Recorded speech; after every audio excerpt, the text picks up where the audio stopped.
예, 안녕하세요. 담연 스님입니다. 자, 오늘은 배규경 세 번째 이야기로 세 번째 비유인데요. 예, 배로 머리를 때려 부순 이야기. 여기서 때려 부쉈다기보단 배로 내 머리를 계속 누가 때리는데 가만히 있었던 이유. 뭐 이렇게 이제 제목이 원래 바뀌어야 되겠고요. 옛날 어떤 어리석은 사람이 있었는데 그는 머리에 머리카락이 없었다. 그때 한 사람이 배를 가지고 와서 그의 머리를 때렸다. 그렇게 두 번, 세 번 치니 머리 곳곳에 상처가 생기고 터지고 하였다. 그런데도 저 어리석은 사람은 잠자코 참으면서 피할 줄을 몰랐다. 바보도 아니고 저렇게까지 때리는데 그냥 잠자코 맞으면서 피할 줄을 몰랐다. 예. 참. 그러자 옆에 있던 사람이 그것을 보고 말하였다. 왜 피에 달아나지 않고 그 자리에 그대로 있으면서 맞기만 하며 머리를 상하게 하는가?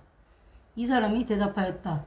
저 사람은 교만하고 힘만 믿으며 어리석고 지혜가 없어서 내 머리에 머리카락이 없는 것을 보고 돌이라고 생각해서 배를 가지고 와서 저렇게 내 머리를 때려 상처를 낸 것이다. 이렇게 또 얘기를 해요.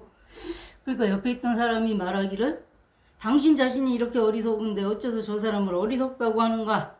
당신이 만일 어리석지 않다면 왜 남에게 얻어맞으며 나아가 머리에 상처까지 입으면서도 피할 줄을 모르는가? 이렇게 비웃었다고 그런 얘기가 있다고 합니다. 그래서 이제 뒤에 이 비유에 대해서 설명하신 아주 짧게 이제 설명해 놓으신 걸 좀 보도록 하겠습니다. 비구도 그와 같아서 믿음과 계율과 들음과 지혜를 닦지 않고 오직 위임만 단정히 하여 이양을 추구하나니 자, 뭐 믿음과 계율과 들음과 지혜 한마디로 듣고 배우고 수행하는 거는 하지 않고 오직 위임만 단정히 하여 이게 위임만 단정히 한다는 말이 뭐냐면 위는 이 모양새를 얘기하는 거거든요. 그러니까 사실 내가 제대로 수행해서 이 안에 들어찬 내공 없이 그냥 겉으로만 막 뭐 이미 한 소식하고 뭐 하나 있는 것처럼 그러니까 이 치문이라고 그래서 스님이 되면 제일 먼저 배우시는 글이 몇 가지인데 그 중에 치문이라는 또 글이 있는데 거기에 보면 이런 스님들 그러니까 겉모습만 쫙 이렇게 해가지고 아 나 이제 드디어 비구 따갖고 나 이제 알 거 다 알았어 그냥 속은 사실 아무것도 없는데 이 내공은 뭔가 이 신도들 앞에서 내놓을 수 있는 내공은 없으면서도 그렇게 얘기하시는 분들을 아양승이라고 그랬어요. 그 아양이라는 말이 뭐냐면 염소나 뭐 이런 애들이 매 하고 다니는 거 이걸 아양이라고 그러는데 그렇게 매 이러고 다니는 아양승 같은 그런 모습을 한다 이 얘기를 하는 거예요. 그러니까 정말로 이 속에 뭔가 내공이 있어서 어떤 신도가 와서 뭔가 이렇게 자기 어떤 상황이라든지 어려운 걸 얘기했을 때 그걸 해결할 수 있는 어떤 좋은 방편이나 방법을 주고 실제로 그 일이 이루어지도록 축원을 해줄 수 있을 정도의 내 내공이 있어야 되는데 그런 거 없이 그냥 뭐 그거 할까 그냥 뭐 이러고 앉아 있다는 거죠. 자, 그걸 이 양만을 추구한다고 이 경전에서는 얘기하셨어요. 다음 절 또 읽어볼게요. 마치 어리석은 사람이 남에게 머리를 맞으면서도 피할 줄을 모르고 나아가 머리에 상처까지 입으면서도 도리에 날 그렇게 때려서 상처 입히는 그 사람을 어리석다고 하는 것 같다. 이 비구도 또한 이와 같다고 하겠다. 그러니까 사실 이게 참 저도 스님이고 이 승복 입고 사는 스님이고 해서 같은 스님들 참 비판하는 말 하기는 싫지만 사실은 사실이니까 스님들도 보면은 공부를 해 나가시는 게 단계가 있어요.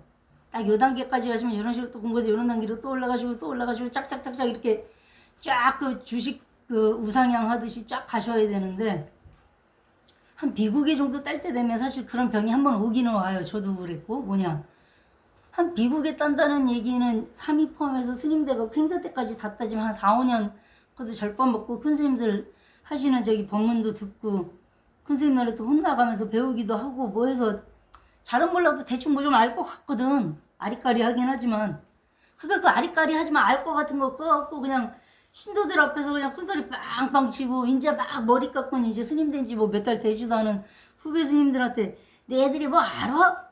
저기 신국씨 그 배우 버전으로 니들이 세우맛을 알아? 뭐 이제 그러고 다니는 거죠.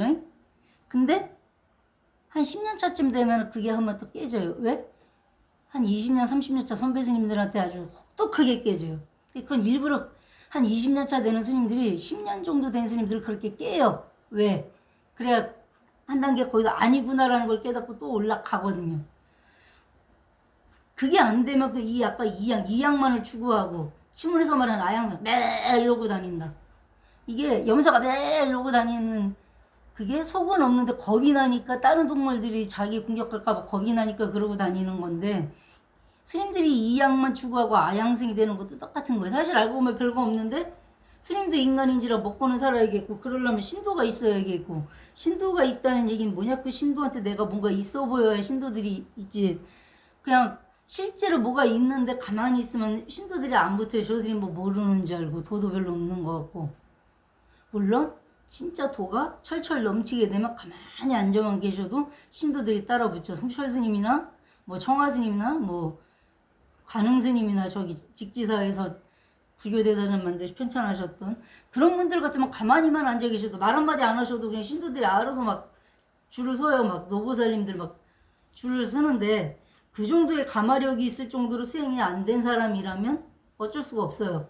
말로 떠들든 뭐 뭐를 해서든 하여간 요즘 뭐 자기 PR 시대라는 식으로 나뭐 그래도 이런 것도 할 줄 알고 이런 것도 할 줄 알고 내가 뭐 이것도 알고 저것도 알고 나 좀 알아. 그래야 신도들이 야 저 스님 저거 그 스님 된 지도 몇 년 안 되고 있는데 어른들한테 지대로 배워서 많이 안 해. 야 지대로 잘하는 스님이네. 이렇게 하고 들어온단 말이에요. 그걸 지금 비판하신 거예요, 부처님은. 그러지 마라. 진짜 네 이 속에 내공이 있어서 저 사람이 소원하는 바를 그 소원하는 바가 이루어지도록 축원을 제대로 해줄 정도의 너한테 내공이 없으면 그러지 마라.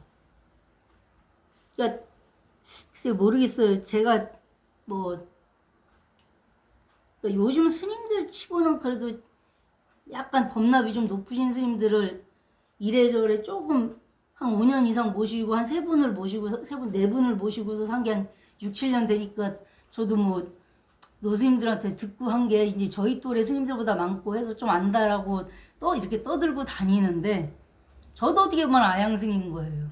왜? 제가 축원해서 여러분들 소원이 100% 다 이루어지진 않거든요. 너무 솔직했나? 근데 이거는 있죠. 저는 대놓고 거기서 얘기를 해요. 내가 축원해드리기는 하는데 내가 축원하는 것만으로는 100%안 된다. 그럼 어떻게 하냐? 본인도 공을 들여라.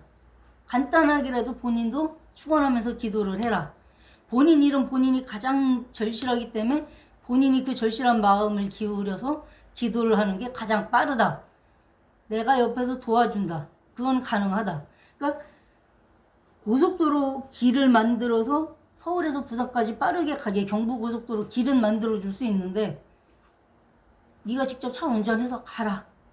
내가 운전해서 태워다 주지는 못한다. 근데 길은 뚫어줄게. 저는 이렇게 비유를 하는데 또 어떤 노스님은 내가 저 위에 부처님하고 다이렉트로 다이다이로 통할 수 있는 전화선 깔아줄게. 전화는 네가 직접 해. 그건 뭐냐? 네가 직접 빌어. 그러니까 네가 비는 방법 모르니까 비는 방법도 알려주고 빌 수 있는 어떤 뭐 도구가 필요하면 도구도 주고 그런 건 할 수가 있는데 내가 빌어줄 수는 없다. 이 얘기신 거거든요. 그래서 또 치문 얘기를 하면 치문에 보면은 소작지 제업은 불무하야 인연 회우시에 환자수라. 소작지 제업 지금까지 지어왔던 모든 제업들은 불무 없는 것이 아니어서 이중부정으로 없는 것이 아니어서 반드시 있는 것이어서 인연 회우시에 인연이 회우 돌고 돌아 다시 만나게 되는 그때 환자수라 도리어 스스로 받는다. 한마디로 네가 지은 죄업 네가 결국은 받는다. 그럼 어떻게 해야 돼? 네가 지은 죄업이니까 네가 죄업을 네가 스스로 소멸하고 가거라. 이 얘기인 거거든요. 근데 그냥 이 제가에 계신 처사님이나 보살님들은 100% 그냥 자기 혼자 자력만으로 환자수 하기가 좀 힘드셔요. 우리 스님들도 사실 힘들어요. 그래서 신앙이라는 게 나오는 거예요. 저 위에 계신 분의 힘을 빌려서 그거를 불보살님이 감흥하셔서 가피를 내려주시오. 이딴 식으로 표현을 하는 거예요. 용어를. 방편욕으로 감흥하셔서 가피를 내려주사 이루어지게 하여 주옵소서. 철저하게 그건 탈욕교적인 성격인데 여기서 그냥 끝나면 그건 탈욕교가 맞아요. 불교가 탈욕교냐? 그게 아니라 아까 저 환자수 도리어 스스로 받는다. 내가 지은 업보 내가 받으니까 결국 내가 열심히 또 닦아서 내 업보 소멸하고 가야 되니까 내가 기도를 했을 때 저 위에서 내가 기도한 딱 그만큼 가피와 가뭄과 방편을 내려주신다는 거니까 자력과 타력이 절묘한 짬뽕이다 이렇게 보시면 되거든요. 그래서 저는 어디 가서 불교는 자력급니까 타력급니까 이러면은 자력교이면서 동시에 타력교이다.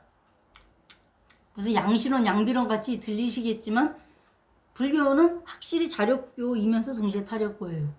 내가 한 만큼 내가 복을 받기는 받는데 왜 내가 한 만큼 복을 받느냐? 내가 한 딱 그만큼 저 위에서 어르신들이 감응을 하시고 가피로 가피의 힘으로 자비 가피의 힘으로 방편이 나온단 말이에요.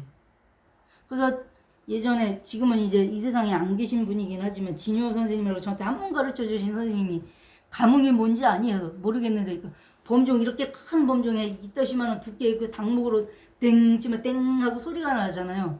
닭목이 종치러 감. 그래서 땡 하고 치니까 웅웅웅웅 하고 종소리가 울리거든요. 네가 나 때려서 응 하고 대답해 줬다. 닭목이 당신 때리러 갑니다. 감. 웅웅웅웅웅 어여와 응응응 다 해줄게 응응응응 이게 감흥이라는 거예요.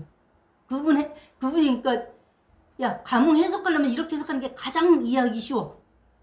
그 뭐냐? 내가 열심히 뭔가 소구소원 빌고 원하는 거 내가 구하는 것을 이렇게 했을 때 위에서 알았다 해줄게 고마해라 시끄럽다 고마해라 해줄게 이렇게 해주신다는 거거든요. 그러니까 자기가 지은 죄업은 자기가 결국은 받게 돼 있으니 열심히 기도하고 열심히 수행하는 그런 삶을 살자는 게 제가 오늘 이 백유경 세 번째 비유 이야기하면서 말씀드리고 싶었던 그런 내용이었습니다. 예, 여러분 이걸 정진이라 그럽니다. 가행정진. 지금 하는 거에서 더 열심히 지금 요만큼 있으면 앞으로는 요만큼 더 힘을 그만큼 더 쓰라는 얘기예요. 수행하는데. 그래서 요 정도까지가 익숙해져서 며칠 했고 그럼 또 요만큼 더 또 요만큼 올라가 또 이게 익숙해져서 또 요만큼 더 그걸 가행정진이라 그러는데 여러분 정진하는 그런 여러분들이 되셨으면 좋겠습니다. 예, 오늘은 여기까지 하도록 하겠습니다. 감사합니다.